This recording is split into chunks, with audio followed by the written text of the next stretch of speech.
Cold Case Beasts: The Murder of FAWN Marie Cox. Before we begin, if you're new here, hit that subscribe button right now. Cold Case Beasts is where forgotten victims finally get their stories told. Like this video if you believe FAWN deserves to be remembered. Drop a comment below, Justice for FAWN. Let's flood this section together. Kansas City, Missouri. July 25, 1989. While the rest of the world had its eyes glued to the slow, inevitable crumbling of the Berlin Wall, a 16-year-old girl named FAWN Marie Cox was standing behind a cash register at Worlds of Fun amusement park, counting change, smiling at strangers, and quietly dreaming about the future. She had been saving every dollar that entire summer. Not for clothes. Not for concerts. For a car. Her own car. Independence. Freedom. Senior year on her own terms. She had no idea she had less than 12 hours to live. FAWN lived on East 9th Street, Van Brunt Boulevard, with her parents, John and Beverly Cox, and her two younger sisters, Amber and Felisa. To anyone who knew the family, FAWN was the anchor. The eldest daughter. The responsible one. She helped raise her siblings without being asked, worked long shifts without complaint, roller skated with her sisters on weekends, and never missed a Sunday at church. Her best friend, Donna McGee, lived right across the street, and together they spent summer evenings the way teenagers do, talking about boys, high school drama, everything and nothing, the world feeling both enormous and impossibly small at the same time. That was FAWN Cox. A girl with her whole life mapped out in front of her. And someone took it from her. Someone who had eaten dinner at that family's table. Someone who knew the layout of that house. Someone who knew exactly which window to climb through. For 31 years, he would never answer for it. To understand what happened that night, you first have to understand the house itself. The two-story home on Van Brunt Boulevard sat deep in the shadow of the 9th Street Dogs, a local gang with a well-known reputation for burglaries and street violence. John and Beverly had converted the downstairs dining room into a bedroom, giving their daughters more space on the upper floor. FAWN had her own room. Amber and Felisa shared the room across the hall. The bathroom between them was old, thin-walled, the kind where sound traveled through the plaster like a rumor. But the most critical detail, the detail that would cost FAWN her life, was the windows. They were almost never locked. Years before, the family had accidentally locked themselves out. Amber, tomboyish and fearless even as a child, had scaled the side of the house and climbed through FAWN's second-floor window to let everyone back in. After that, it became unspoken policy. Keep the windows unlocked during summer. For ventilation. For emergency access. For the cross breeze that made the upstairs heat something a person could actually survive. It was practical. It was innocent. It was also an open invitation, to anyone who knew the house well enough to use it. And parked directly below those upstairs windows, sitting in the alleyway like it had always belonged there, was John's bright orange dump truck. It had been there so long nobody thought twice about it anymore. Just part of the landscape. Just furniture. But that night, it became a ladder. July 25 became July 26, 1989. Around 11 p.m., Beverly and Felisa drove out to Worlds of Fun to bring FAWN home. She slid into the back seat worn down to the bone, feet aching, eyes heavy, every part of her ready for sleep. All she wanted was her bed. When they got home, the house was suffocating. The Cox family had one air conditioning unit, a loud, ancient machine wedged into the window of the downstairs parents' bedroom. It rumbled and wheezed like something that should have been replaced years ago, swallowing every other sound in the house whole. Felisa had already claimed her spot on the couch in her parents' room, chasing the cold air. Beverly settled in nearby. But Fawn valued her privacy above comfort. She climbed the stairs alone. She changed into her nightshirt. And because the lock on her bedroom door had been broken for months, she did what teenagers do, she improvised. She wedged a steak knife into the door frame. Her own homemade security system. Then she set her alarm, climbed into bed, and closed her eyes. Downstairs, the air conditioner roared. John Cox, a notoriously deep sleeper, was already gone. Beverly and Felisa drifted off. Amber was across the street, babysitting. The house went quiet. But someone was already inside. Hidden somewhere in that upstairs hallway. Waiting in the dark. Watching Fawn's door. High voltage, we're just getting started, and this case gets darker. Share this video right now. Every share puts Fawn's name in front of someone who's never heard it. Cold Case Beasts exists because victims like Fawn deserve more than a file number. Hit share. Do it for her. Somewhere between midnight and 2 a.m., the family's little poodle began to whimper. The dog, pregnant, normally calm, suddenly became frantic. It barked with a desperation that cut right through the roar of the air conditioner downstairs. Felisa stirred on the couch, groggy and irritated, the way you are when sleep is interrupted by something you don't yet understand. She got up. She went to the dog. She spoke softly until it settled. Half asleep, she told herself it was just pregnancy nerves. She went back to bed. That dog knew. Animals sense the presence of danger in ways that exist entirely outside of human language. That little poodle was screaming the only warning it had. And no one in that house understood what it was saying. The air conditioner hummed on. The family slept. And upstairs in Fawn's bedroom, behind a door wedged shut with a steak knife, something unspeakable was already happening. Morning came slowly on July 26, 1989. And the Cox family's world would never be the same again. Pushpin Cold Case Beasts, subscribe now so you never miss a case. These stories don't end when the video does. FAWN Marie Cox was 16 years old. She had a car to save for, a senior year ahead of her, a whole life waiting. Leave her name in the comments. Say it out loud. FAWN Marie Cox. Because saying their names is the least we can do, and sometimes, it's the thing that finally brings them home. Bell subscribe, thumbs up, like, speech balloon, comment, justice for Fawn. Cold Case Beasts, because every beast leaves tracks. July 25, 1989. While the rest of the world had its eyes glued to the slow, inevitable crumbling of the Berlin Wall, a 16-year-old girl named FAWN Marie Cox was standing behind a cash register at Worlds of Fun amusement park, counting change, smiling at strangers, and quietly dreaming about the future. She had been saving every dollar that entire summer. Not for clothes. Not for concerts. For a car. Her own car. Independence. Freedom. Senior year on her own terms. She had no idea she had less than 12 hours to live. But here is the part that will stay with you long after this video ends. The person who climbed through her window that night was not a stranger. He was not some faceless predator who picked her at random. He was someone who had sat at that family's dinner table. Someone who had laughed with her parents. Someone who had looked FAWN Marie Cox in the eyes and smiled, all while calculating exactly how to get away with what he was about to do. And for 31 years, he did. 31 years of walking free. 31 years of Fawn's family carrying a wound that never closed. 31 years of a killer living his life while a 16-year-old girl never got to live hers.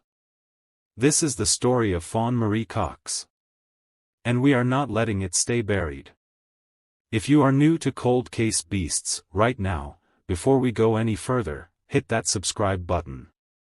Hit the like button. And drop the words justice for Fawn in the comments below. This channel exists because victims like Fawn deserve more than a forgotten file in a cold case drawer. They deserve to have their names spoken out loud, their stories told with the weight and the care they always deserved. So subscribe, like, and let's get into this case together. Because what happened in that house on Van Brunt Boulevard in the early hours of July 26, 1989 is one of the most heartbreaking and infuriating cases we have ever covered on this channel.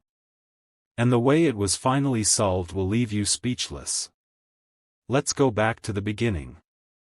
FAWN Marie Cox was born into a family that loved her fiercely. She grew up in a tight-knit household on East 9th Street on Van Brunt Boulevard in Kansas City, Missouri, the eldest daughter of John and Beverly Cox. John was a hard-working man, the kind of father who showed up, who provided, who kept the lights on and the household running even when things were tight. Beverly was the emotional center of the family, the kind of mother who noticed everything, who remembered every detail about her children's lives, who carried the weight of the home on her shoulders with quiet, unshakable strength. Together they raised 3 daughters. Fawn was the oldest. Then came Amber, who was tomboyish, fearless, the kind of kid who climbed the side of houses for fun and thought nothing of it. And then there was Felisa, the youngest, who by the summer of 1989 had taken to sleeping on the couch in her parents' room just to escape the oppressive heat of the upper floor. The Cox family home was a 2-story house, modest and lived in, the kind of house that holds 1,000 small memories in every corner. Scuff marks on the baseboards from roller skates. A bathroom that let every sound travel straight through the walls.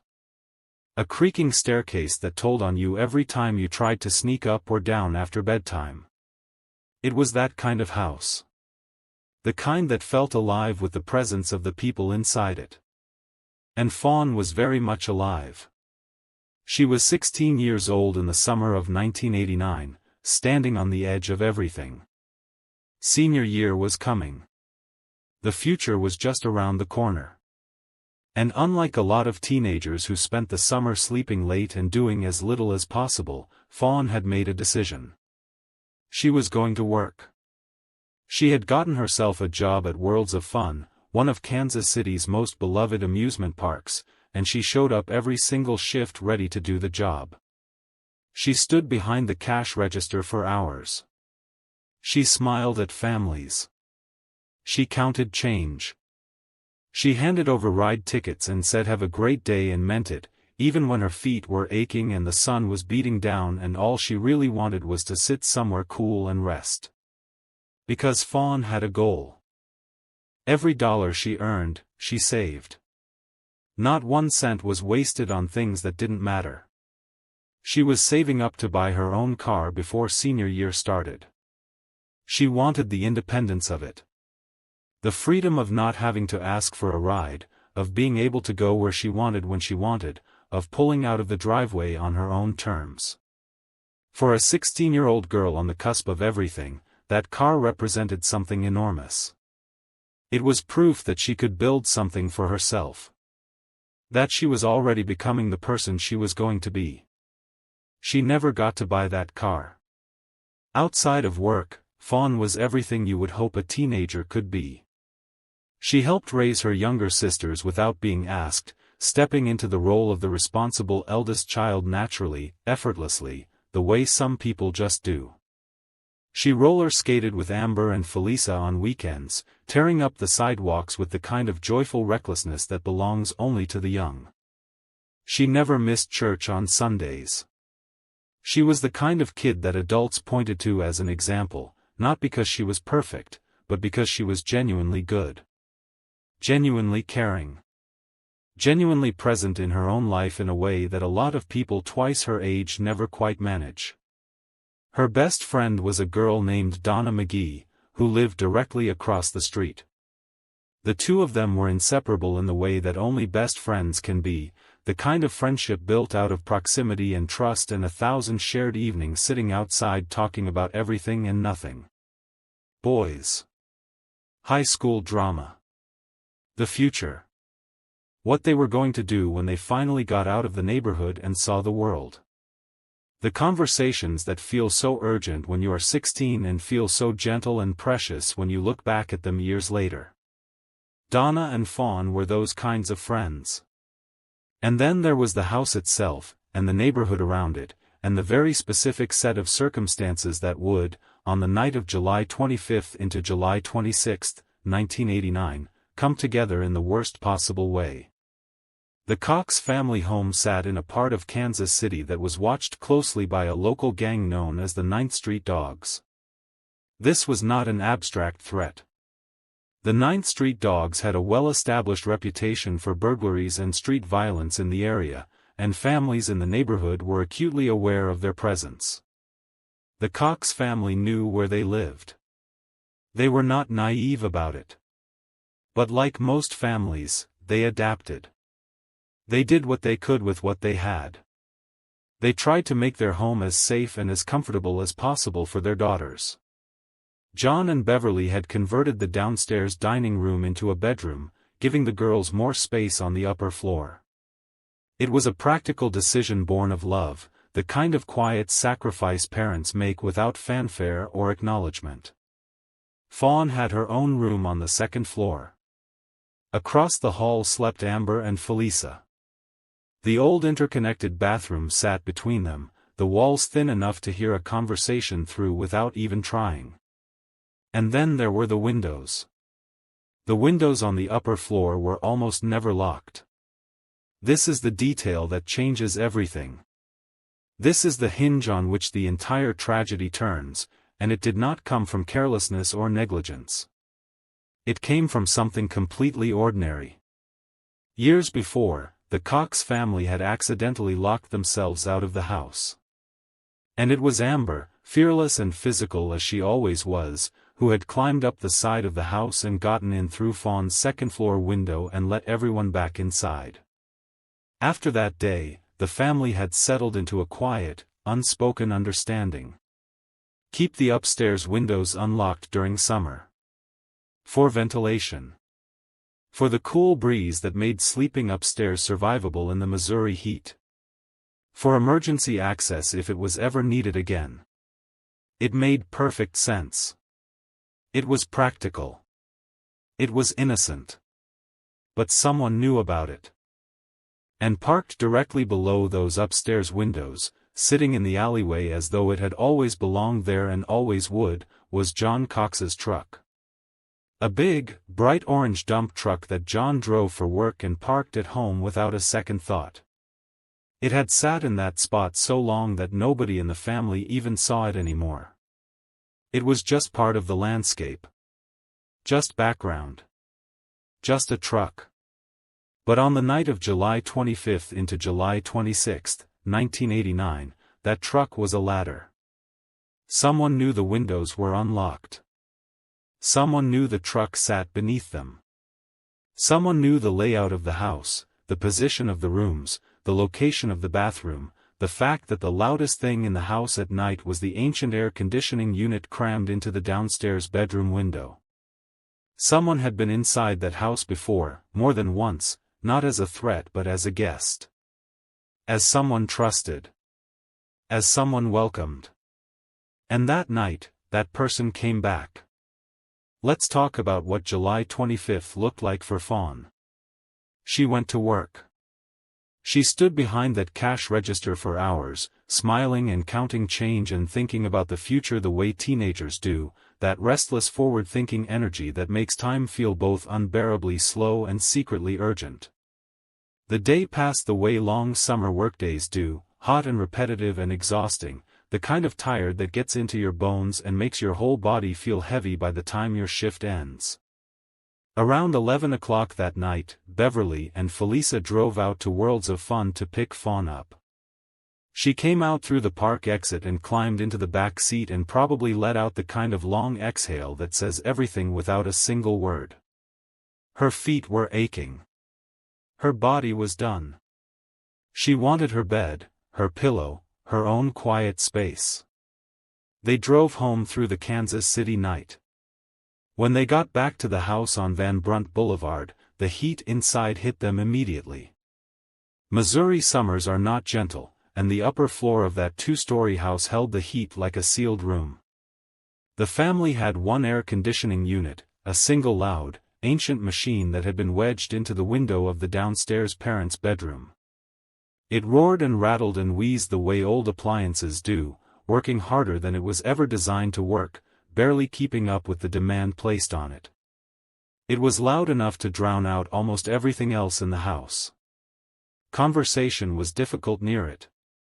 Sleeping through it required a kind of determined unconsciousness. Felisa had already claimed her spot on the couch in her parents' room, stretched out in the cold air like a cat in a sunbeam, practical and comfortable. Beverly settled nearby. Downstairs was manageable. Downstairs was survivable. But Fawn went upstairs. She always chose her own space over comfort.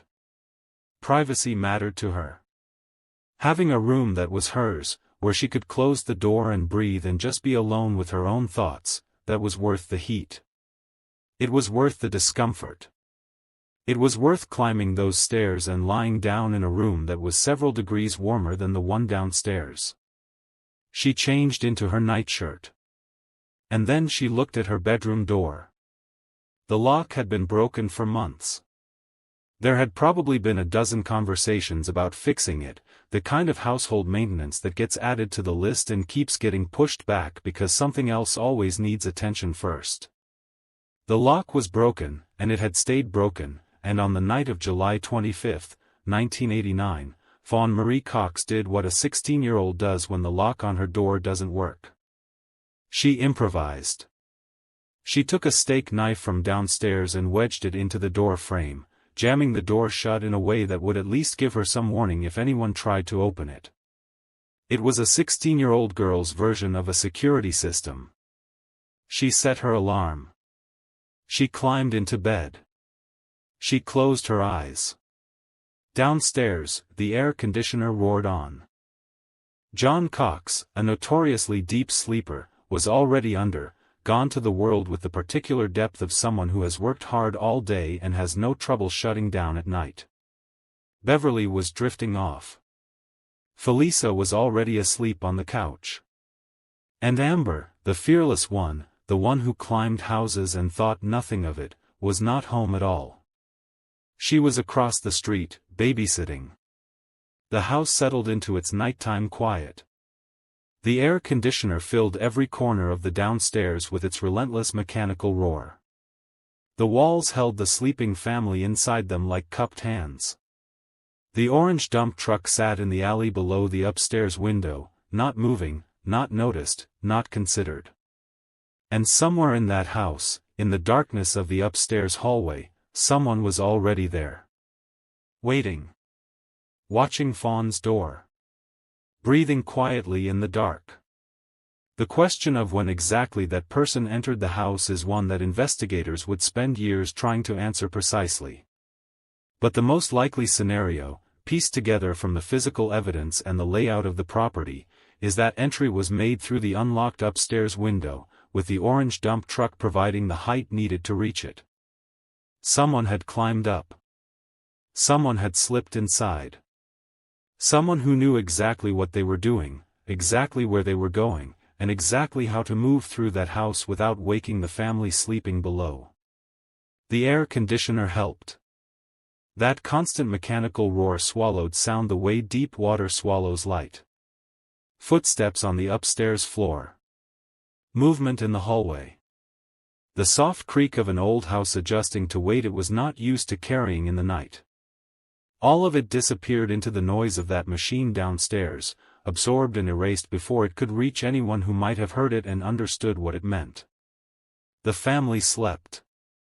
And then, sometime between midnight and 2 o'clock in the morning, the family's little poodle began to cry. This detail is one of the most haunting in the entire case. The dog was pregnant, normally calm, not the kind of animal that made noise for no reason. But in those early morning hours she became frantic. She barked with an urgency that was different from the sounds a dog makes when it wants to go outside or wants attention. This was distress. This was alarm. This was a living creature communicating the only way it knew how that something in that house was deeply, dangerously wrong. The barking cut through even the roar of the air conditioner. Felisa woke up on the couch, groggy and disoriented the way you are when sleep is pulled away from you suddenly in the middle of the night. She got up. She went to the dog. She spoke softly, trying to calm her, trying to soothe whatever anxiety had risen up in the animal in the middle of the night. Slowly, with Felisa's quiet reassurance, the dog settled. Half asleep, Felisa told herself the obvious thing. The dog was pregnant. Pregnancy made animals restless. It was nothing. It was just nerves. She went back to bed. And the air conditioner roared on. That dog knew. We talk about animals sensing things in a way that sits outside the boundaries of human perception, and most of the time it sounds like something you say to fill space, a comforting idea without much weight behind it. But the science of it is real. Animals read chemical signals, microvibrations, atmospheric shifts that the human nervous system simply does not register. That little poodle was not imagining something. She was not being dramatic. She was responding to a genuine threat with the only tool she had, and the only person in the house who heard her interpreted the warning through the filter of the most ordinary explanation available. Pregnancy nerves. Go back to sleep. And that was the only disturbance anyone in the Cox family would remember from the night of July 25 into July 26, 1989. The next thing they knew was morning. And morning, when it came wrong. The details of the discovery are the kind that split a family's life cleanly into before and after. The moment that Beverly Cox walked up those stairs and understood what had happened to her daughter is a moment that no parent should ever have to live through, and it is a moment that Beverly carried inside her from that morning forward without relief, without closure, without any of the things that are supposed to come with time and healing. Because the person who did this was not caught that day. He was not caught that year. He was not caught for more than 3 decades. FAWN Marie Cox had been sexually assaulted and strangled. She was 16 years old. She was found in her own bed, in her own room, behind a door that had been wedged shut with a steak knife because the lock was broken and she was trying to feel safe. She had not felt safe enough. The steak knife had not been enough. The investigation that began on July 26, 1989 was run by the Kansas City Police Department, and by the standards of the time it was thorough. Detectives worked the case. Evidence was collected. The neighborhood was canvassed. People were interviewed. The family was questioned. But forensic science in 1989 was not what it is today. DNA technology was in its earliest infancy. The tools that investigators now take for granted, the databases, the genetic genealogy, the ability to run an unknown DNA profile against millions of others and find a match, none of that existed in the way it needed to for this case. What investigators had was physical evidence collected from the scene, a crime that bore the marks of someone who knew the house, and a community in which the answer might very well have been hiding in plain sight for years. But knowing something in your gut and proving it in a courtroom are two entirely different things, and for 31 years, the proof was not there. The case went cold. FAWN's family did not go cold. Beverly Cox did not stop. She carried her daughter's name with her everywhere she went. She spoke about FAWN to anyone who would listen. She pushed. She asked. She called. She made sure that the Kansas City Police Department knew that the Cox family had not forgotten, had not moved on, had not accepted silence as an answer. Beverly became, in the way that so many mothers of murdered children become, a force. An immovable presence demanding that the world account for what had been taken from her. But the years passed. The 90s came and went. The 2000s came and went. Fawn would have been in her 30s by then, and then her 40s. She would have had that car. She probably would have had a family of her own. She might have become the kind of woman you look at and immediately understand that she is someone who holds things together, someone steady and warm and fiercely reliable, the same girl she had always been, grown into everything she was capable of becoming. Instead, she was frozen at 16. And her killer was still out there. The cold case unit of the Kansas City Police Department did not forget Fawn's case either, even when active leads dried up and the file moved from one desk to another and the years began to accumulate. Cold cases are not simply abandoned, at least not the good departments. They get revisited. They get re-examined. New detectives come in with fresh eyes and look at old evidence with the benefit of everything the intervening years have taught about forensic science and investigative technique. And as the technology of DNA analysis advanced, quietly and steadily, through the 90s and into the 2000s and beyond, the biological evidence collected from Fawn's bedroom on the morning of July 26, 1989, waited. It waited for the science to catch up to it. And eventually, it did. If you are still watching at this point, drop a comment right now that says I am still here. Let's see who is truly following this story, because what comes next is where everything changes, and we need to know you are with us.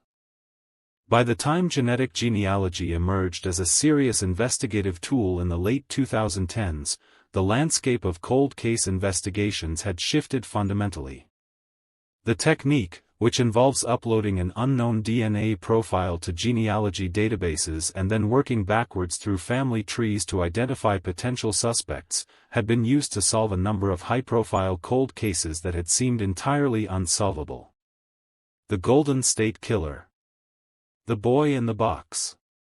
Case after case of victims who had waited decades for justice suddenly had names attached to the people who had hurt them.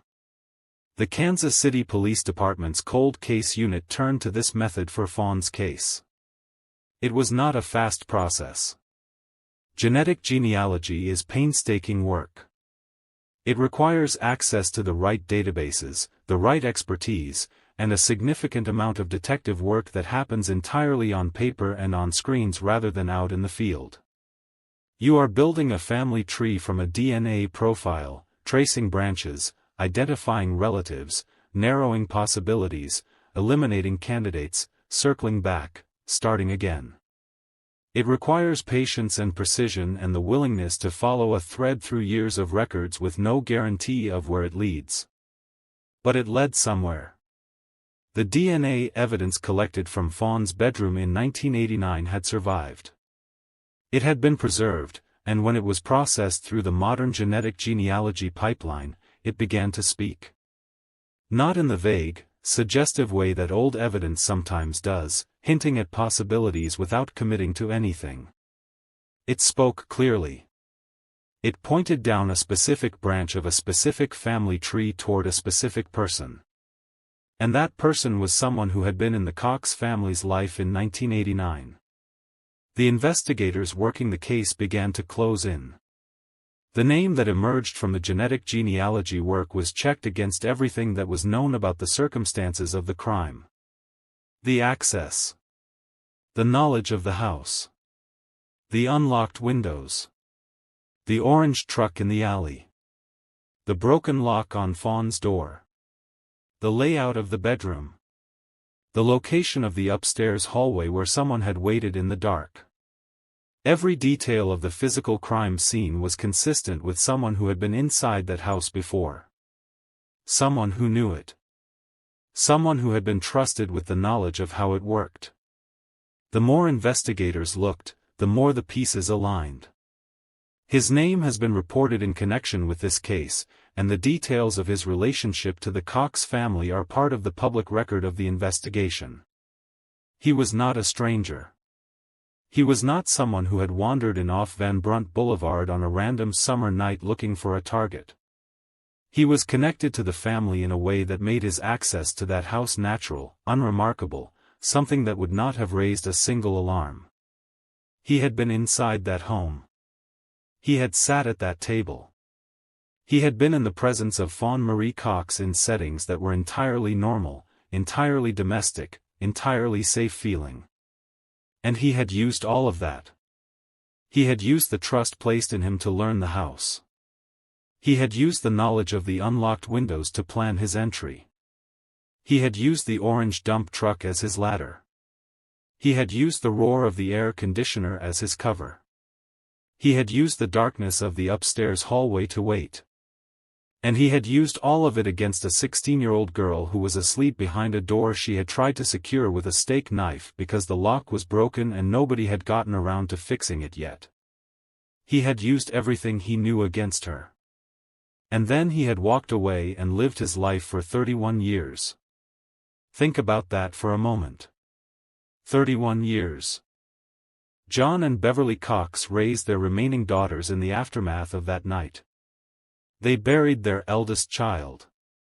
They sat through the initial investigation and watched it go cold. They lived through the years of silence. They attended events that Fawn should have been at.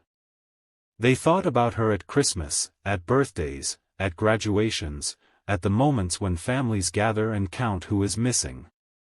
They kept her memory alive with the particular fierce tenderness of people who refuse to let the world forget. Beverly in particular became Fawn's voice in the world. She pushed the police. She pushed the media. She talked about her daughter whenever she could, because silence felt like a second death, a slow erasure of a girl who had deserved so much more than 17 years before her story was cut short. And Amber. Fearless Amber, who had climbed the side of the house as a child and laughed about it. Who had been across the street babysitting on the night her sister was murdered. Who had come home to a house that would never feel the same way again. Amber carried that night in her own particular way, the way siblings do, a grief that is different from a parent's grief but no less consuming, no less present, no less capable of reaching into ordinary moments and turning them strange and painful without warning. And Felisa.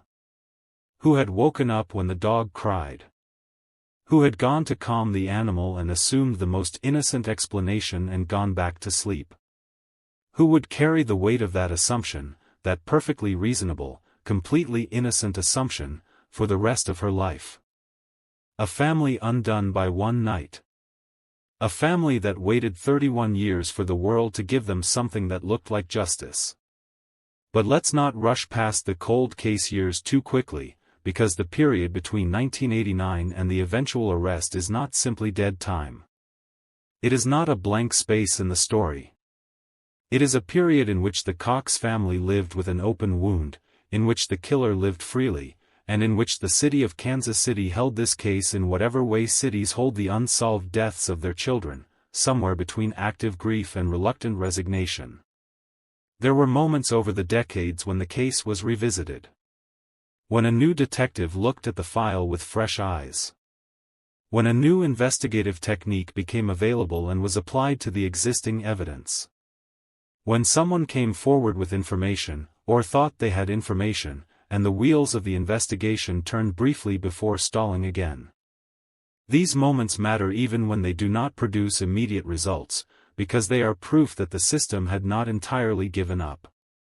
That somewhere inside the machinery of law enforcement, there were people who looked at the name FAWN Marie Cox and felt the weight of it. Who understood that a 16-year-old girl's death was not something that could be filed away and forgotten simply because the initial investigation had not found its answer. The Kansas City Police Department's cold case unit, in the years leading up to the eventual breakthrough, was working multiple decades-old cases simultaneously. They were dealing with the constraints of funding, of staffing, of the sheer volume of unsolved violent crimes in a major American city. Cold case work is often underfunded and under-resourced relative to the enormity of what it is trying to do. The detectives who work it are, in many ways, doing something that exists at the intersection of law enforcement and archaeology.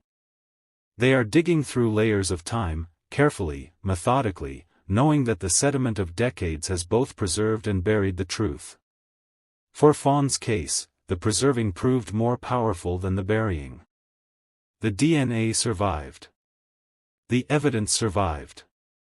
And when genetic genealogy gave investigators a new tool, Fawn's case was among those selected for review.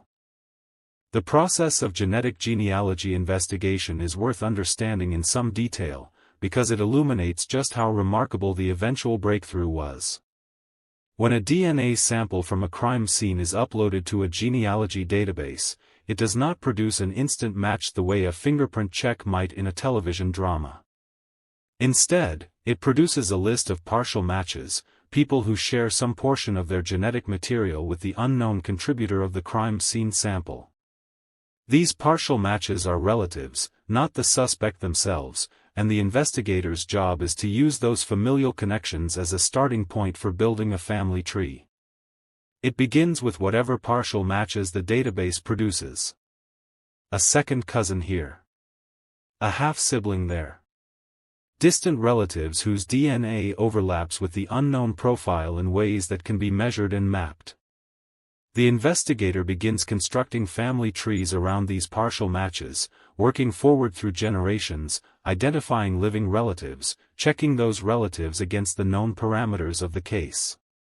Geographic location. Age. Gender. Connection to the victim. It is meticulous work. It is the kind of work that demands a very particular temperament, someone who can hold enormous amounts of genealogical data in their head at once, who can follow a family tree through multiple generations and dozens of branches while simultaneously keeping the details of the crime itself in sharp focus. Who can spend days or weeks building out a family tree only to reach a dead end and have to back up and try a different branch. And it can work. It has worked, in case after case. The Golden State Killer, identified as Joseph James DeAngelo in 2018 after decades of investigation, was found through genetic genealogy. The killer of Molly Tibbetts.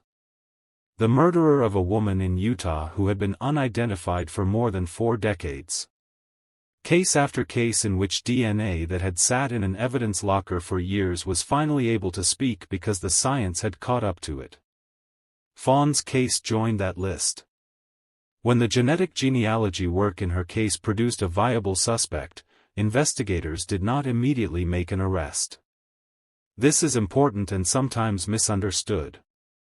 The identification of a suspect through genetic genealogy is the beginning of a confirmation process, not the end of an investigation.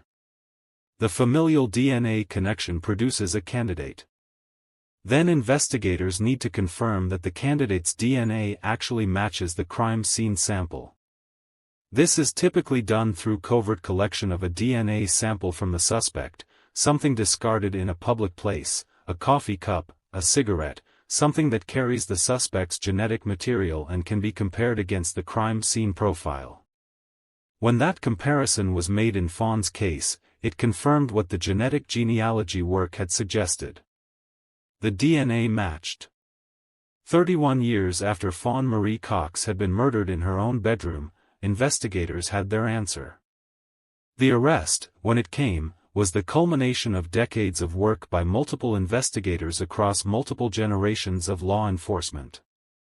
The detectives who had worked the case in 1989. The cold case detectives who had revisited it over the years. The specialists who had applied genetic genealogy to the surviving evidence. The forensic scientists who had preserved and processed the biological material. All of those people, spread across more than 3 decades, had contributed something to the moment when handcuffs were placed on the wrists of the man who had climbed through Fawn's window. For the Cox family, the arrest was something that defies easy description. Beverly Cox had spent 31 years pushing for this. She had made calls and given interviews and kept her daughter's name alive in a world that was perfectly capable of forgetting.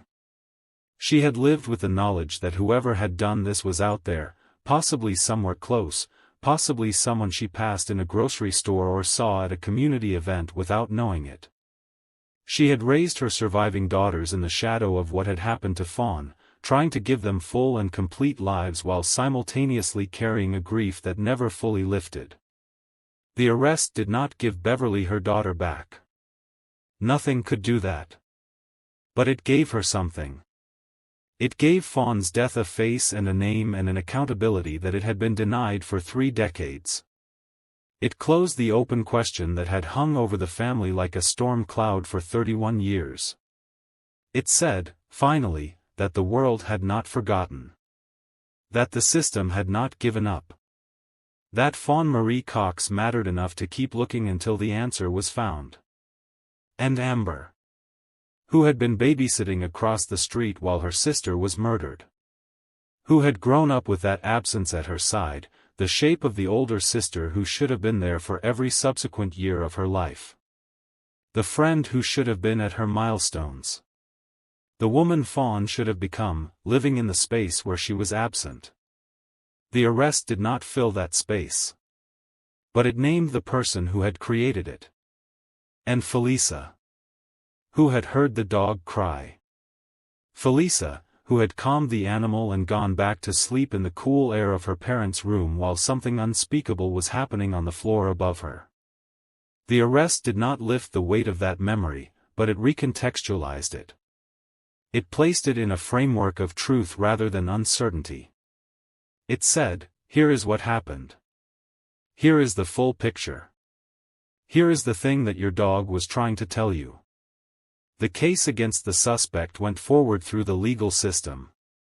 This is the part of the story where we have to speak carefully, because the legal process has its own timeline and its own requirements, and the full details of the trial and its outcome are part of the public record that this case has generated. What we can say, with the weight of the evidence behind it, is that the DNA connection established through genetic genealogy and confirmed through direct sample comparison placed the killer in Fawn's bedroom on the night of her death. That the physical evidence was consistent with the prosecution's account of what had happened. That the case that had gone cold for 31 years had not gone cold because there was no evidence. It had gone cold because the science needed to speak had not yet existed. When the science caught up, the evidence spoke loudly. Now let's go back to something that deserves more time, because in a case like this one, the facts of the investigation are only part of what matters. The other part, the part that persists long after the legal proceedings are finished, is the life that was taken. The person that FAWN Marie Cox was.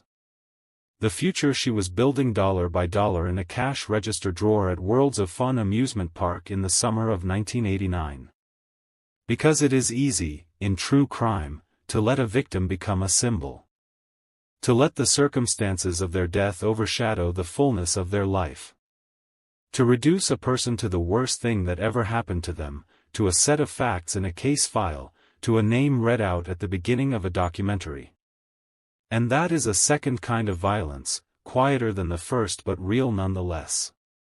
It takes from a person the complexity and the color and the living, breathing reality of who they were, and it replaces it with a tragedy. FAWN Marie Cox was not a tragedy. She was a person. She was a 16-year-old girl who loved her sisters enough to help raise them. Who worked double shifts at an amusement park because she wanted to earn her own freedom. Who roller skated on summer weekends and went to church on Sundays and talked on the phone with her best friend across the street about the things that mattered to a 16-year-old girl in 1989, which is to say, the things that matter to everyone, always, at every age, under every set of circumstances. Connection.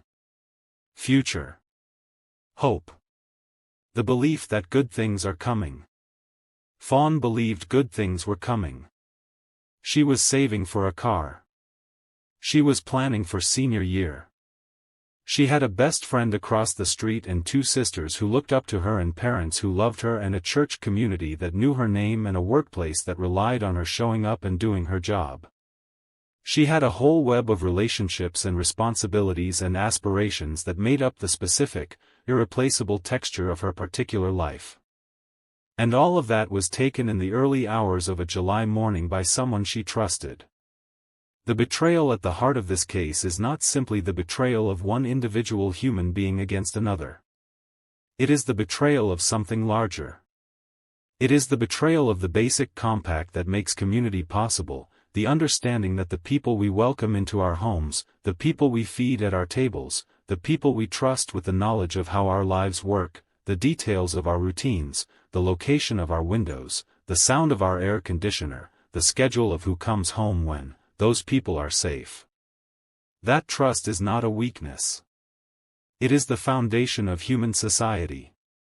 The ability to extend trust to the people in our lives, to let them in, to share our world with them, that is not naivety. That is civilization. Someone violated that in the Cox family home on Van Brunt Boulevard. And the violation was so complete, so catastrophic, that it took 31 years and a revolution in forensic science to answer for it. Let's also talk about what this case means for the future of cold case investigations, because FAWN's story is not just a story about the past. It is a story about where forensic science is going and what it means for the thousands of cold cases that are sitting in evidence lockers and case files in police departments across the country, waiting for the science to catch up to them. Genetic genealogy has transformed cold case investigation in a way that is genuinely historic. For most of human history, the solving of violent crimes depended on witnesses, confessions, physical evidence that could be directly matched to a known suspect, or the kind of investigative detective work that requires leads and follow-ups and a certain amount of luck. If the initial investigation could not produce a viable suspect, the case went cold. Time passed. Witnesses' memories faded. Physical evidence degraded or was lost. The trail went cold in every sense. DNA changed that, but only partially at first. Early DNA technology could confirm or exclude a suspect once one had been identified, but it could not produce a suspect out of thin air if one was not already in the system. If the perpetrator had no criminal record and had never had their DNA entered into a database, the DNA evidence from the crime scene was powerful but silent. It knew who had been there. It just could not say the name. Genetic genealogy changed that equation fundamentally. It opened up the possibility of identifying a perpetrator not through their own presence in a database but through the presence of their relatives. Because everyone has relatives. Because DNA is inherited. Because the web of genetic connection that links all human beings to one another can be traced and mapped in ways that, with sufficient data and sufficient skill, can lead from an unknown DNA profile to a specific living person. The databases that make this possible are the voluntary genealogy databases, the ones people contribute to when they send in a saliva sample to learn about their ancestry or find distant relatives. These databases now contain genetic information from tens of millions of people, and each new entry expands the web of connection that investigators can use to trace an unknown profile. The more people contribute, the more powerful the tool becomes. This raises real and important questions about privacy, about consent, about the use of genetic information that people provided for one purpose in ways they may not have anticipated or intended. These questions are being actively debated by ethicists, legal scholars, lawmakers, and the public. The answers are not simple. They involve genuine tensions between the privacy rights of individuals and the public interest in solving violent crimes. Between the autonomy of people who submitted their DNA for genealogical purposes and the claims of victims like FAWN Marie Cox who have been waiting decades for justice. These are conversations worth having. They are conversations that need to keep happening as the technology evolves and its use expands. But in FAWN's case, the technology worked. And the result was that a mother got an answer she had been seeking for 31 years.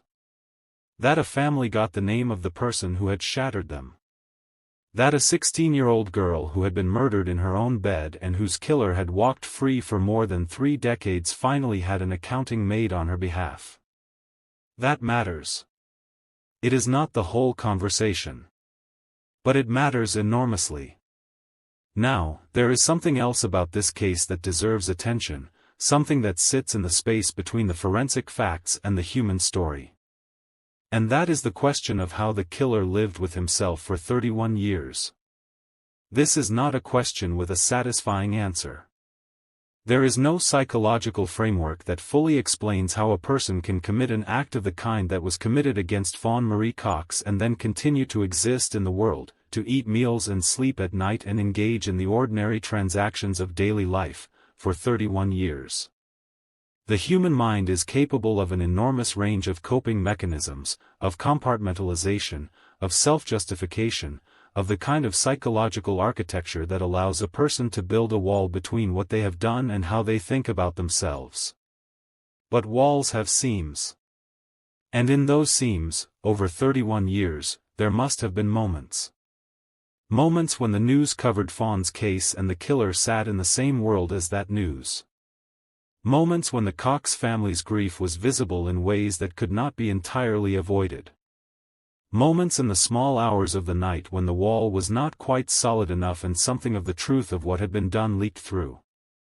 We will never fully know what those 31 years looked like from the inside of the killer's mind. That is perhaps appropriate.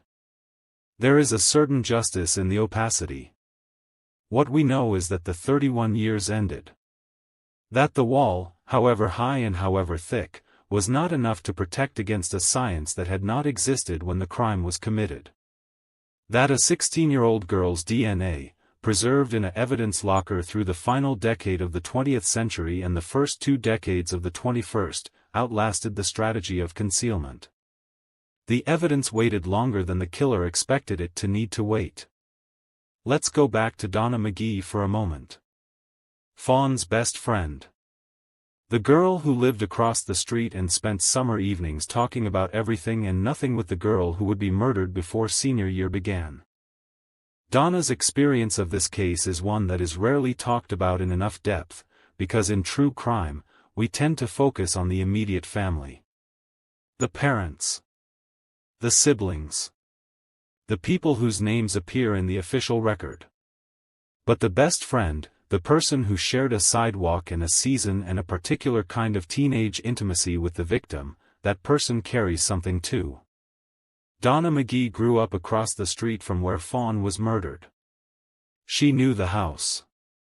She knew the windows. She knew the family. She would have known the orange truck in the alley. She would have known the sound of the air conditioner. She would have understood, in a way that required no explanation, exactly what had been taken when FAWN did not come back. Donna had been building a future too, right across the street from FAWN. The two of them had been doing it together, the way best friends do, their plans and dreams running alongside each other like parallel roads heading toward the same horizon. And then one morning in late July of 1989, one of those roads simply stopped. What do you do with that, as a 16-year-old girl? How do you go on building your own future when the person who was supposed to be building hers beside you is gone? How do you go back to school in September and sit in a classroom where there is a FAWN-shaped absence? How do you grow up and have a life and do all the things that life requires of you while carrying the knowledge of what happened across the street from your childhood home? You do it because there is no alternative. You carry it because it cannot be put down. You keep going because life insists on being lived even when its terms are heartbreaking. But the carrying never ends. And the arrest, when it came 31 years later, would have reached Donna too. Wherever she was, whatever she had become in the years between 1989 and the moment the news broke that someone had been charged with FAWN's murder, that news would have landed with a weight and a complexity that is hard to put into words. Relief. Grief. Rage. Something that might not have a name. The sense of a door finally closing that had been open and drafty for 3 decades. Every person in FAWN's life would have felt that. Let's talk about Beverly Cox one more time, because Beverly deserves her own chapter in this story. There is a particular kind of strength that develops in parents who lose a child to violence and then spend years fighting for justice. It is not the strength of people who are okay. It is the strength of people who are not okay and who keep going anyway. who get up in the morning with the weight of what happened pressing down on them and make the choice, over and over, every day for decades, to keep pushing. To keep speaking. To keep insisting that the world remember and account for what was done. Beverly Cox was that kind of mother. She did not let Fawn's case disappear into the silence that so many cold cases disappear into. She was a presence in the investigation in the way that families of victims sometimes become, not obstructing the work of investigators but keeping the human stakes of the case visible and real. She put a face to the case file. She put a mother's grief behind the forensic evidence. She made it impossible for anyone who encountered her to treat Fawn's death as merely an administrative matter to be managed and eventually filed away. This is not a small thing. Cold cases require advocacy. They require people on the outside of the system who refuse to let time and institutional inertia bury what was done to their loved one. Families like Beverly Cox's are part of why cases like this one eventually get solved. Their sustained presence, their insistence on being heard, their refusal to accept that 31 years of silence is an acceptable outcome, these things matter. They keep investigators engaged. They keep the public aware. They keep the pressure on. Beverly Cox kept the pressure on. And the pressure, in combination with a science that was still being born when her daughter was murdered, eventually produced an answer. Now let's sit with something that the facts of this case raise but that we do not always talk about directly in true crime coverage. And that is the specific vulnerability of teenage girls in the context of violent crime. Fawn was not targeted randomly. She was targeted by someone who knew her. Who had access to her life. Who had used the trust of her family as a cover for something predatory and violent. This is not an unusual pattern in cases of violence against young women. The vast majority of violent crimes against women, and particularly against young women, are committed not by strangers but by people known to the victim. People in the victim's social circle. People trusted by the victim's family. People whose presence in the victim's life created access and opportunity that a true stranger would never have had. This pattern is documented extensively in the research literature on violent crime. It is something that law enforcement knows. It is something that family violence advocates know. It is something that, in the decades since Fawn's murder, has become more widely understood by the public.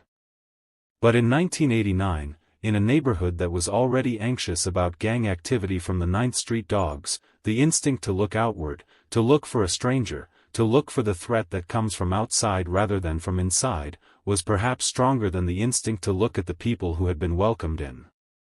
This is not a criticism of the original investigators. It is an observation about the nature of these crimes and about the particular difficulty they present. When the perpetrator is someone known to the victim and trusted by the family, the investigation has to work against a natural human resistance to believing that someone we know could do something so catastrophic. The very fact of the trust that was betrayed makes the truth harder to see, or at least harder to accept. In Fawn's case, the truth was in the evidence from the beginning. The DNA was there. The physical evidence of someone who knew the house was there. The circumstances of the entry pointed towards someone familiar. But building a case and making an arrest require more than evidence that points in a direction. They require the ability to identify a specific individual and link them definitively to the crime. And without the tool of genetic genealogy, without the ability to trace the DNA through a web of family connections to a specific person, the case could not be closed. Now it has been. And in the closing of it, there is something that needs to be said about the nature of justice, about what justice actually is and what it can and cannot do in a case like this one. Justice is not restoration. It cannot give Beverly Cox her daughter back. It cannot give Amber back the sister she lost. It cannot give Felisa back the night she went to sleep thinking she had misunderstood the dog's distress. It cannot give Donna back the friend who should have been beside her for every year that followed. It cannot give Fawn back the senior year, the car, the future, the decades of living that were taken from her in the early hours of a summer morning when she was 16 years old. Justice is accountability. It is the formal acknowledgement by society that a wrong was done. That the wrong had a perpetrator. That the perpetrator is known and named and answerable. That the victim was a person whose life mattered and whose death demands a reckoning. That is what justice is. That is what it can do. And it is not nothing. It is not the whole thing. But it is not nothing. For families like the Cox family, who have lived for decades with the wound of both the crime and the silence, the moment of accountability is profound even in its incompleteness. It does not end the grief. Grief does not end. It changes shape over time, it becomes more livable, it integrates into the life of the person carrying it rather than overwhelming it entirely, but it does not end. And justice, when it finally comes, does not end the grief. What it does is complete a different kind of process. It closes a particular kind of open question. It provides a framework of truth in which the grief can exist that it did not have before. Before the arrest, the Cox family carried their grief inside a question. Who did this? Why? Is he still out there? Is he someone we pass on the street? The open question gave the grief a particular kind of shape, the shape of incompleteness, of a story without an ending, of a wound that could not quite close because one essential piece of information was always missing. After the arrest, the question was answered. The grief did not disappear. But its shape changed. It could settle into the fullness of what it was, a complete grief for a complete loss, no longer stretched and distorted by the unanswered question at its center. That is what justice gave the Cox family. And it was worth 31 years of fighting for. Let's also take a moment to acknowledge the investigators who worked this case across the decades. The detectives who responded on the morning of July 26, 1989, and began the initial investigation. The cold case detectives who revisited the file in subsequent years. The specialists who applied genetic genealogy to the surviving evidence. The forensic scientists who handled and preserved the biological material for more than 3 decades. The many people whose work and care and professional dedication contributed to the eventual arrest. Cold case work is often invisible. It happens in evidence rooms and archives and at computer screens late at night.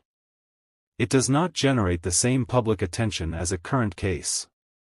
It does not produce the daily press updates and the breathless news coverage that active investigations attract.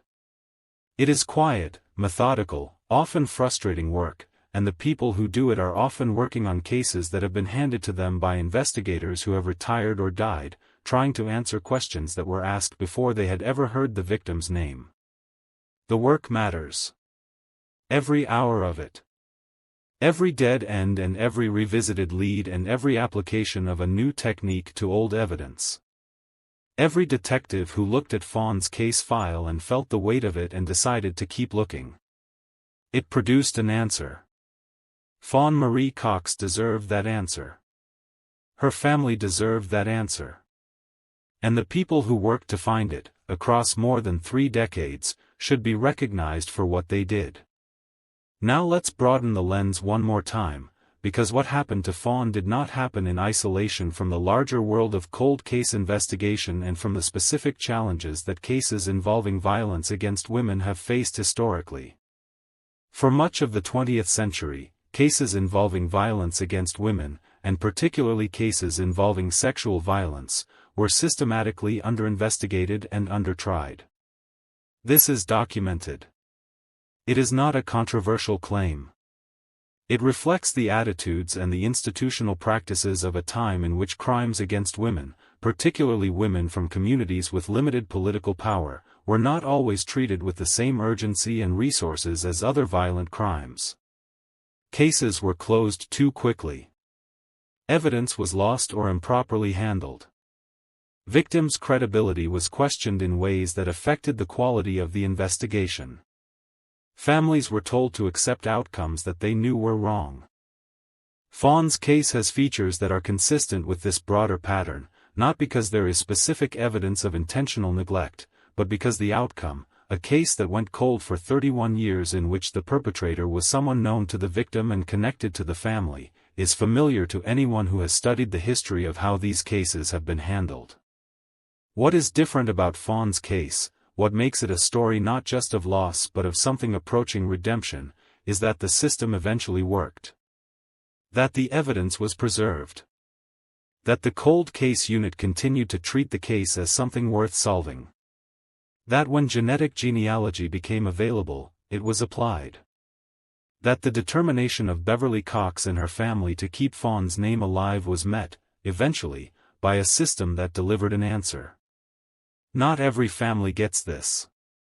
Not every cold case gets solved. There are thousands of cases in the United States alone in which evidence has been lost, in which no one with the right skills has ever applied the right technology, in which the victim's family has fought for decades and not yet received the accounting they deserve. The story of FAWN Marie Cox is not representative of the typical outcome for cold cases, particularly cold cases involving violence against women from the 1980s and 90s. But it is a demonstration of what is possible.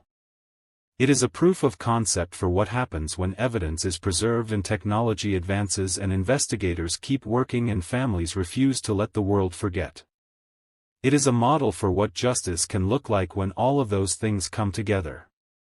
And it is a reminder that every unsolved case is a solvable case if the conditions are right. That the person who did what was done to FAWN Marie Cox should not have been able to outrun the evidence forever. That the science we have now, and the science we will have in the future, is closing the distance between what happened and what can be proven. The killer in FAWN's case thought he had escaped. He had not escaped. He had been waited for. By evidence that was patient in ways he was not equipped to understand. By a science that was still being born when he climbed through that window. By a family that kept saying his victim's name long after the world might have been content to let it fade. By investigators who treated a girl's life as something worth continuing to fight for even when the active leads were cold and the years were piling up and there was no guarantee of an answer. He had been waited for. And eventually, the wait was over. FAWN Marie Cox was 16 years old when she was murdered in her own bedroom on Van Brunt Boulevard in Kansas City, Missouri, in the early hours of July 26, 1989. She was the eldest daughter of John and Beverly Cox. She was the big sister of Amber and Felisa. She was the best friend of Donna McGee, who lived across the street. She was a girl who worked long shifts and saved every dollar and dreamed about a car and a future and the freedom that would come with senior year. She was a girl who roller skated on weekends and went to church on Sundays and helped raise her sisters and never missed a shift. She was a girl who wedged a steak knife into a broken door frame because she was trying to feel safe in her own room. She was a person. She was not just a case number. She was not just the subject of a cold case file.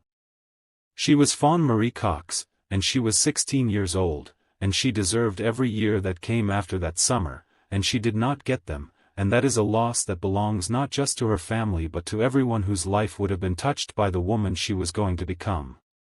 The person who took those years from her has now been made to answer for it. Not in time to give FAWN her future.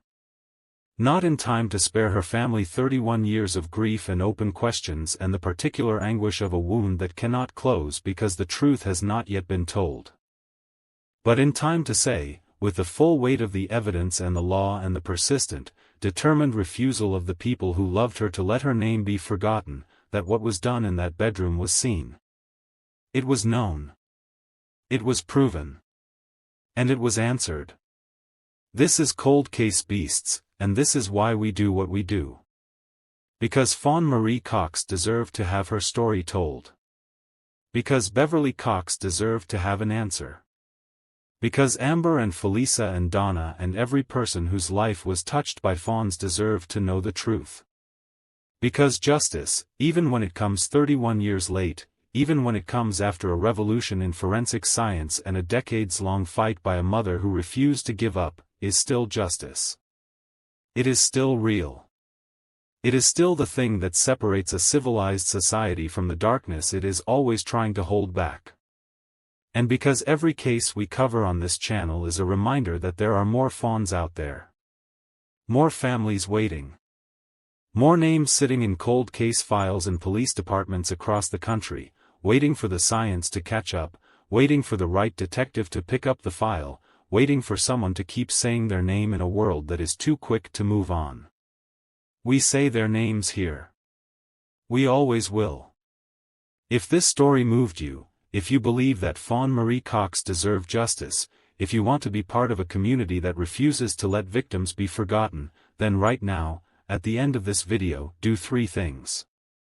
Subscribe to Cold Case Beasts, because every case we cover is another name kept alive, another family given a voice, another killer reminded that evidence is patient.